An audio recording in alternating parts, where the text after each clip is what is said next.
Welcome to the Recovery Roundup, our monthly exploration of sobriety, community, and well-being. My name is Carrie Dury. I'm the Director of Business Development here at Calvary Healing Center. And today we have Sean Gallo, our Director of Outpatient Services, who was kind enough to join us and chat with us about one of the very up-and-coming trending topics in our field, which is telehealth. So thanks, Sean, for joining. Good morning, Carrie. Good morning. How's it going?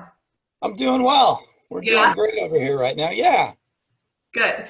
Well, let's get right into it. One of the first questions I think that is on everyone's mind is how, from an outpatient perspective, we've moved into this world, this virtual world. What that looked like for us specifically at Calvary, how we were able to really kind of pivot away from our traditional treatment model and turn things into a virtual platform. So walk us through what that looked like a little bit and how that came to be. Sure, absolutely. It's interesting because it seems almost second nature for us at this point. It was definitely a high learning curve on the front end. I think we're lucky here at Calvary because we do have United Health Services, our parent company, who has a lot of experience with telemed and providing services on a virtual platform. The big shift for us was doing that from a clinical standpoint. So there was a process involved in getting everything together. The learning curve was not only for us as clinicians and as an agency, but also for our clients. Most of our folks had a very limited experience with telehealth and telemed. They had done some teleconferencing in many cases with business, but not from a therapy standpoint. So there were a variety of different things. It was taking what we do clinically and applying it into a telehealth setting. It was getting the infrastructure in place, making sure that we had the technology that would allow us to do it in a way that's very helpful for clients. It's not something that we wanted to do fly by night. We wanted to make sure that we did it in a way that was going to be accessible and professional at the same time for our folks. Mm-hmm. You talked about the infrastructure and specifically having the right technology. I think most of what we're using is this platform right here, Zoom. How's your experience been, without getting too technical? User-friendly for the most part, I think. Yeah, you know what? We've had a very, very good experience with the Zoom platform. I know there was some nervousness in society as a whole with Zoom as it began to branch out. I know some of the educational systems are using it. Again, the advantage for us is our agency has access to the ability to lock down the Zoom platform. So it's a very easy service for us to use. We send folks a link, and if they have that email link on the device that they're using, they click on it. If the Zoom software is installed, it pops up and they're ready to go. We are moving folks into a virtual waiting room when they come into our groups. There were concerns about Zoom bombing when we started all of this out. This continues to be a bit of an issue in the recovery community as far as 12-step meetings go. But because we do put people in a virtual waiting room, our clinicians are able to invite people in one by one to ensure that we only have the people that should be in group actually in group. Nice. Important, because we all know those times where you have someone that was not invited to the meeting magically appears and it shows up on the participant list. Yeah. The other really nice thing too is the perception sometimes is that you need to have a computer or you need to have a high-end device, if you will, an iPad or whatnot. The beauty of the Zoom platform for us is it works on essentially anything. So whether it's a cell phone, it could be a tablet, it could be a computer, it could be a Fire device. It doesn't really matter as long as the individual has an internet connection and they have audio and visual. They're able to get into group to do it in a way that's private and confidential, and it works in a very easy way. Right. We've already hit on some of the positives. Virtual platform accessibility can be anywhere and log in and still continue in your treatment plan. What else have you seen as a benefit with going virtual? What are some of the other highlights? Most of those, I don't know that we anticipated immediately. I mean, there were certainly some. Accessibility is huge. In the substance use disorder field, we have a variety of people who struggle with transportation. They struggle with health conditions. And so sometimes going into an agency, whether it's local or even a bit of a drive away, can be difficult. We've had folks that being able to do this from the comfort of their home, or if they're in a sober living environment, they have access to technology, and it takes out the health concern of going into an agency, especially for folks that are maybe immunocompromised, not even from a COVID standpoint, but we work with folks that are on transplant lists. And so they're wanting to limit their exposure to people in general, to keep their immune system in the best situation possible. Yeah. So Yeah. It's been helpful. I would imagine, and that's a great point. Do a lot of patients kind of have some of that wraparound care services that they're using virtually as well, whether it's with primary care or, has it really kind of transcended amongst other providers too, outside of the addiction treatment space? Is that pretty common now too?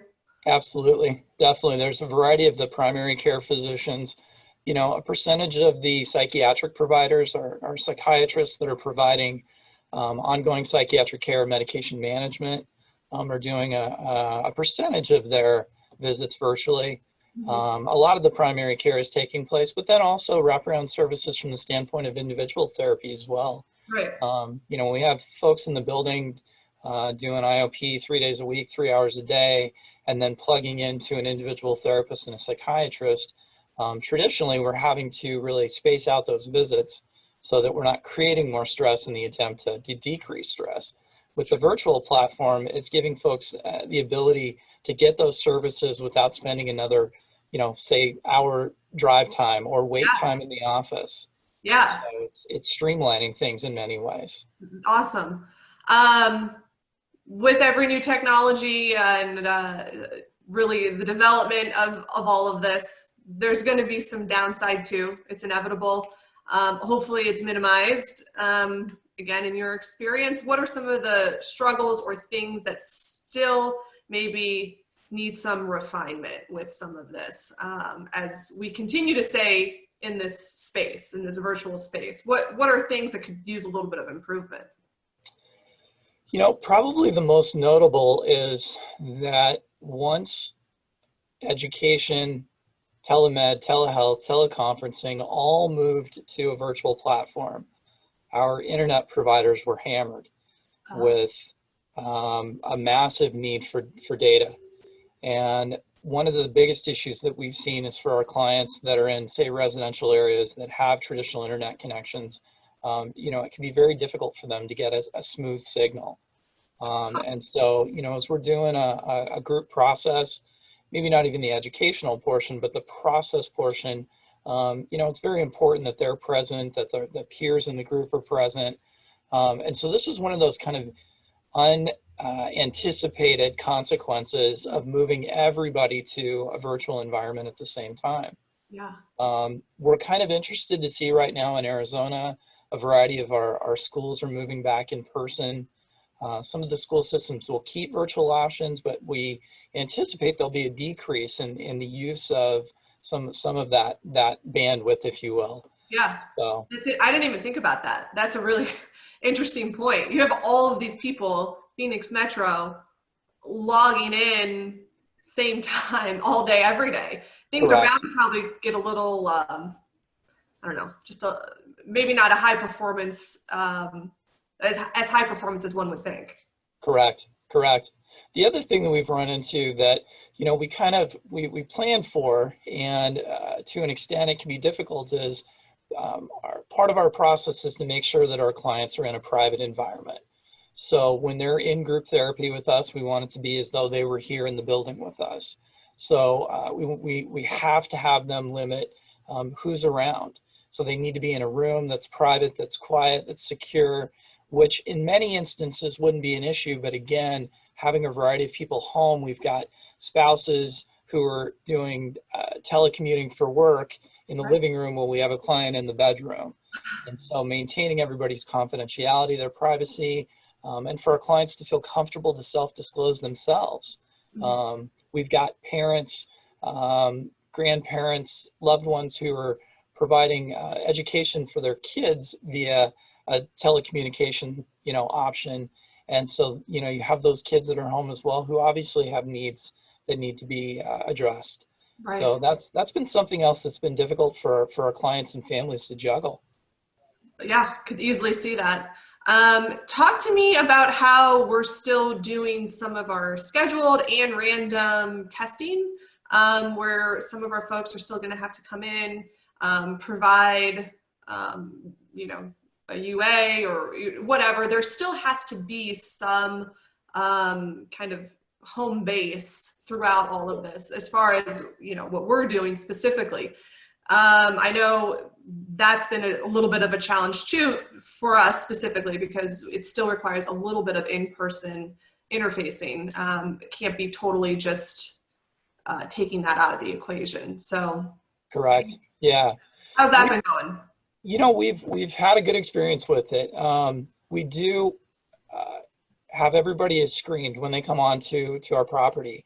And whether that's one of our satellite intensive outpatient locations or here at the main campus location. Right. That's for all of our employees as well as other visitors. So our goal here was to continue to provide our clients a level of accountability with urine drug testing, as well as results that they need for a variety of different reasons outside of just the treatment that we're providing, and do it in a way that minimizes risk.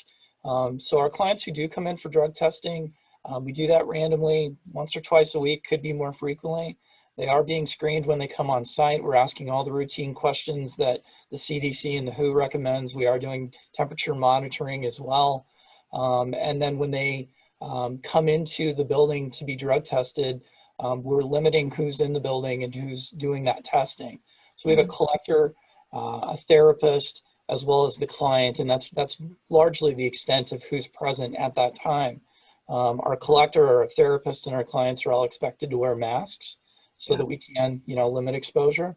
And the samples are being provided in a way that enables us to do what we would typically do while folks are here in group, but again, minimize risk.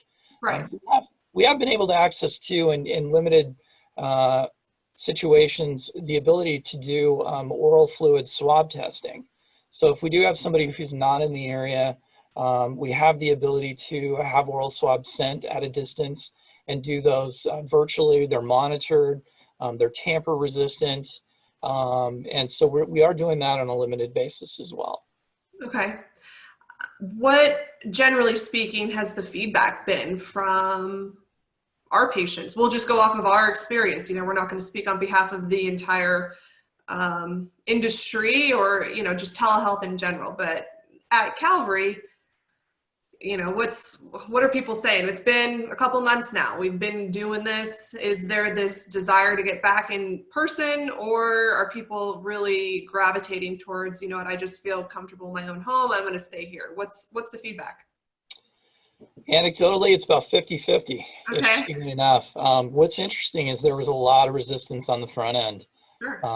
Those of us, I'm in recovery myself, and so we are very accustomed to meeting with people in person. Recovery is largely about connection, building bridges with people. And so that this transition to virtual was something I think it was difficult for a lot of folks. Now that we've been with it for a while and we've refined the process and we've got it down, it's streamlined and going well, about half of our folks, are still comfortable doing virtual, but I think would prefer to meet in person in many instances, or would like to meet in person at various points and then still limit their exposure in others. But we have a whole nother group of people who really prefer the virtual platform. And, it may be because of COVID in some instances, contributes to their ability to self-disclose in spite of maybe social anxiety or a generalized anxiety disorder. It's much easier for some folks to talk and share at a deeper level in a virtual setting than it is in person when you have to look somebody in the eye and they're 3 feet away from you. Right. So we do have those folks that definitely, and the reasons that we mentioned earlier, transportation and medical conditions that prefer to continue virtually. Yeah. Same thing with our therapists. We have a variety of our therapists that now are comfortable with either setting and are comfortable delivering services in either way. So, yeah. As it stands today, I know we go back and forth with some of our groups, how they're meeting, when we may be back in person with some of them versus keeping some virtual. So tell us where we're heading, where we're at today, and again, at Calvary with our groups for intensive outpatient and even partial hospitalization, what that looks like today, any changes on the horizon, or how we may implement some of that hybrid model that you're talking about. Sure. So right now our partial hospitalization program is meeting in person. With substance use disorder, our experience has been that it's in a partial setting, 6 hours a day, 5 days a week. It's just really something that we need to deliver in person. And again, we're screening everybody. We're using masks and we're using social distancing. Our plan is to continue to do that in person. We have a West Valley satellite location off of 99th Avenue in Bell that is meeting in person. We made the decision to move that group in person for a couple different reasons. Largely, we're looking at that RT number that a lot of us hear about, which is that retransmission or the reproduction rate for the COVID virus. As that number continues to slope downward, we felt scientifically it just made sense to be able to have an in-person option. We chose that West Valley location because we have the best ability to socially distance our folks out there. We don't have the kinds of choke point hallways moving in and out of the building. We have a very large group room and a very large office. And so that's afforded us an opportunity to meet in person. Our next step is probably looking at our East Valley location, which is off of McClintock and Elliott. Again, we have a very large group room, very large office, a lot of space to move in for folks to move around in. And right now we're again looking at that RT rate. We're looking at the percentage of positive cases. So we're not necessarily looking at how many cases there are per day. We're looking at what's the percentage. And we've had some changes. Obviously, we've opened up the movie theaters, some of the bars. Schools are now moving back in session. We just had Labor Day. So we're just keeping a really close eye on that. We're trying to not make emotional decisions about when we move back in, but really looking at scientifically what we're being advised from people that do this for a living. Right. So my expectation is at this point, and we're making our best guess, is hopefully sometime in the next month we'll open that East Valley group to an in-person setting, and then we'll turn to look here at our main campus location after that. Right. Slow, calculated steps. Correct. Yeah, can't be this big sweeping change. And maybe we had to do that initially because we didn't know. But now, yeah, we can make some more calculated decisions and always doing what's in the best interest and safety of our patients. So, well, this was all really good stuff. A lot of new things that I'm even learning. Things in this space are changing every day for us at Calvary, and you and your team have done a fantastic job of rolling with the punches and adapting and staying flexible and meeting our patients where they're at. And that looks totally different today than it did a couple months ago. But I've said it once, I'll say it again. We've got some of the best therapists in this area who are able to manage this probably with a little bit more ease than others. So I know they're in good hands. And moving forward, like you said, we'll slowly move back to in-person, but maybe having some of that hybrid ability to keep some virtual groups as well for those that need it. Absolutely, definitely. All right, Sean. Well, that was it. Thanks for chatting with me today. Appreciate it. And thanks, everyone. We'll see you on the next episode of the Recovery Roundup. Bye. Thank you.